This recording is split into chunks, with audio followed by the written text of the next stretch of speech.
Pupunta kami ngayon ng kapatid ko na titignan yung pambitag niya ng mga ibon ligaw. Kung saan sasama ko sa kanya guys. Yan sa amin guys. Oh. Hangin. Yan. Guys, baba. Kasama ko yung kapatid ko ngayon. Kasama ko yung kapatid ko. Yes, oh. Bundok na talaga. Ito, pagdating ng gabi, sobrang dilim. Yung binabantay lupa nila papa ko.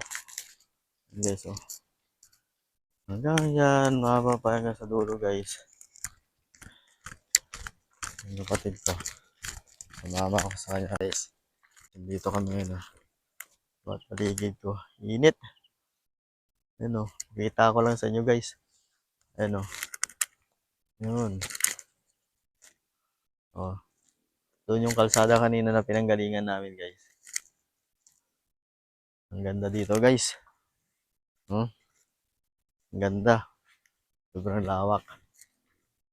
Ayun naman yung kapatid ko sa dulo. Oh, guys.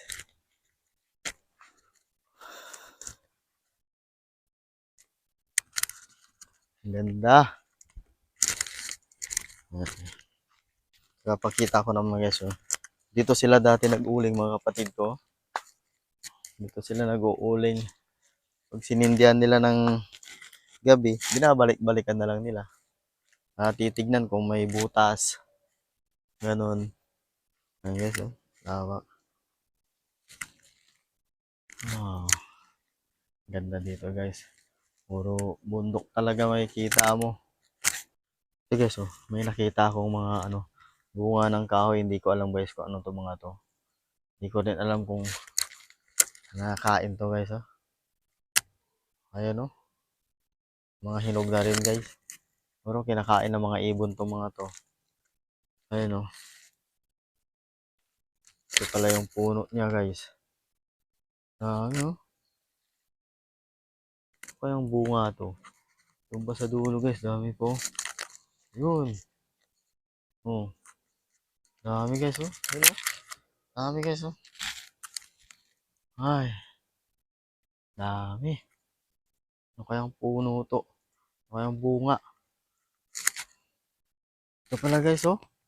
Dami pa sa kabila, oh. Yun. Hindi ko alam kung nakakain yan guys. Daming bunga. Sa taas, oh. Sa mga nakakaalam guys, comment lang po kayo kung anong klaseng bunga to. Kung nakakain ba to, hindi. Ano? Guys, bye. Thank you ulit sa panonood ng aking video. Sana po di kayo magsawa at patuloy niyo rin po akong suportahan lagi. Salamat po.